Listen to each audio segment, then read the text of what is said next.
देखिए, संभल में अब इस समय अभी तक जो अपडेट है वो ये है कि 7 एफआईआर हो चुके हैं। उनमें 22 लोग नामजद हैं, 27 लोग अरेस्टेड हैं, 74 लोग चिन्हित किए जा चुके हैं। अब बाकी लोगों को चिन्हित करने का काम चल रहा है, लेकिन अभी हमारी प्राथमिकता वहाँ पर जनजीवन को सामान्य करने की है, जो आज हो भी गया। बाजार भी खुले, सब कुछ सामान्य चल रहा है। लोगों से बातचीत हमारी जारी है, जितने भी संभ्रांत लोग हैं उन लोगों से बातचीत कर रहे हैं। हमारी पहली कोशिश ये है कि वहाँ पे स्थिति पहले सामान्य हो, और वो सामान्य हो भी चुके हैं। आज सामान्य हो गए। अब दूसरी बात यह है कि हम लोगों का पहले भरोसा अर्जित करें, और जितनी सारे कन्फ्यूज़न क्रिएट किए जा रहे हैं वहाँ ग्राउंड से लेकर सोशल मीडिया तक, उन कन्फ्यूजन्स को दूर करने के लिए संभल के लोगों का विश्वास में लेना जरूरी है, क्योंकि बाहर तो बहुत सारे लोग संभल के जो लोग हैं उनको भड़काने के हर एक प्रयास कर रहे हैं। अगर संभल इंटैक्ट रहा, संभल के लोग इस बात पे मुतमईन रहे और उनके साथ मिलकर हमने ये पूरी व्यवस्था बनाई, तो मुझे पूरा विश्वास है कि बहुत जल्दी हम इसको बहुत बेहतर तरीके से हैंडल करेंगे।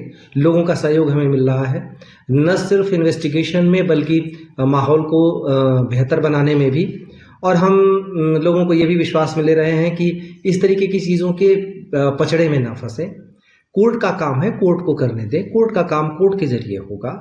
और दूसरी बात यह है कि किसी के भी बिना वेरिफिकेशन के कोई भी चीज़ ना माने।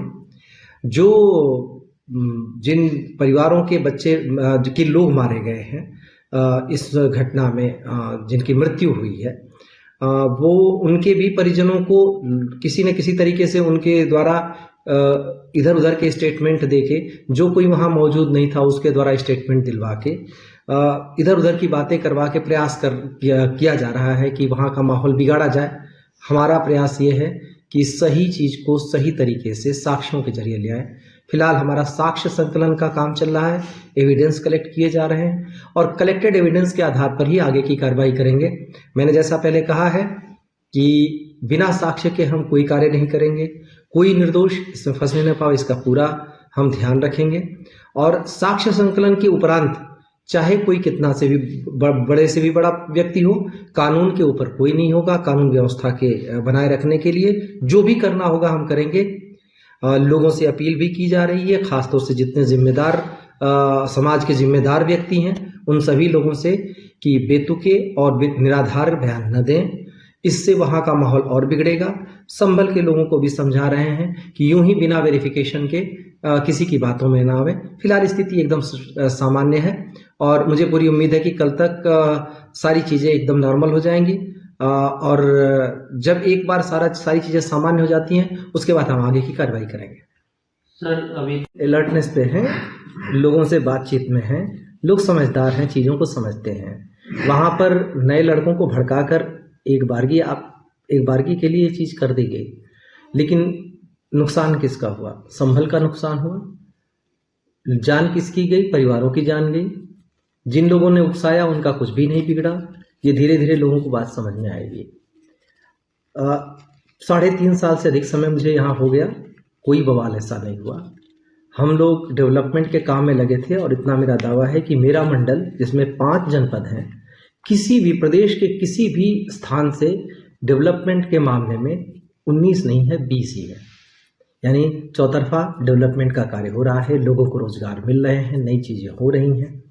ऐसे में ऐसी घटना बहुत पीछे लोगों को कर देती है।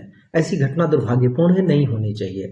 प्रशासन, कोई भी प्रशासन का व्यक्ति जब ऐसी चीज़ों के सामने हम आते हैं, हमारे भी जान दांव पे लगी होती है, हमारे जवानों के जान दांव पे लगे होते हैं। एक हमारे पुलिस अधीक्षक के पीआरओ को गोली लगी है पैर में, एक एसडीएम के पैर में फ्रैक्चर हो गया। हम क्या ऐसी चीज़ें चाहेंगे? हम कभी भी इस तरीके के बवाल में नहीं पड़ना चाहते, कोई भी नहीं चाहता। दूसरी बात यह है कि जब इस तरीके की चीज़ें होती हैं तो हमारे सामान्य कामकाज में बाधा उत्पन्न होती है। हम इस बीच में कई सारे काम करते, तो कोई भी ऐसी चीज़ नहीं चाहता। ये बेबुनियादी और बेसिर पैर की बातें हैं कि प्रशासन कोई भी चीज़ करेगा तो हमारे जो 5 जनपद हैं उसके सभी नागरिक समझदार हैं और कहीं पे कोई ऐसी चीज़ नहीं है। अलर्टनेस पे तो हम हमेशा रहते हैं, अभी भी हैं, और मुझे उम्मीद है कि कहीं से भी किसी तरीके के बहकावे में लोग आने वाले नहीं। न्यूज नेशन अब व्हाट्सएप पर खबरों के ताजा अपडेट के लिए न्यूज नेशन के इस क्यूआर कोड को स्कैन करें।